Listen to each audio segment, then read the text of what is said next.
Eneo la makaburi huko Kericho limegeuka kuwa eneo la uhalifu baada ya miili 32 kufukuliwa kutoka kwenye kaburi la pamoja. Maafisa wa upelelezi wa mauaji kutoka makao makuu ya DCI waliokuwa wamekita kambi eneo hilo walianza zoezi la ufukuaji wa miili ambalo lilikamilika saa 1 jioni jana.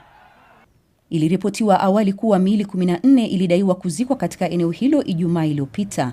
Kufuatia amri ya mahakama iliyoruhusu kufukuliwa kwa kaburi hilo la siri, matokeo yalikuwa ya kushtua zaidi. The bodies were stacked in gunny bags. Miili hiyo ilikuwa imepakiwa ndani ya magunia. Tulipata watu wazima 7 na watoto 25. Kwa jumla tuna miili 32 na pia tulipata sehemu 6 za miili, miguu 4 na mikono 2. Tutazichambua ili kubaini kama zinatoka kwa mtu mmoja. Baada ya zoezi la ufukuaji kukamilika, sasa mwelekeo unaelekezwa kwenye uchunguzi wa maiti unaotarajiwa kubaini chanzo cha vifo hivyo. Some of these look like they have come from mortuaries. Baadhi zinaonekana kana kwamba zimetoka katika mochari na nyingine hospitalini. Hata hivyo, tutathibitisha hilo baada ya kukamilisha zoezi la uchunguzi wa maiti. Sitasema tutaanza uchunguzi huo lini. Si zoezi rahisi na lazima lifanywe kwa umakini mkubwa.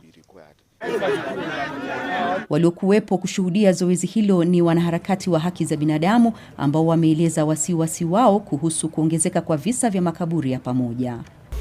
And we have some information.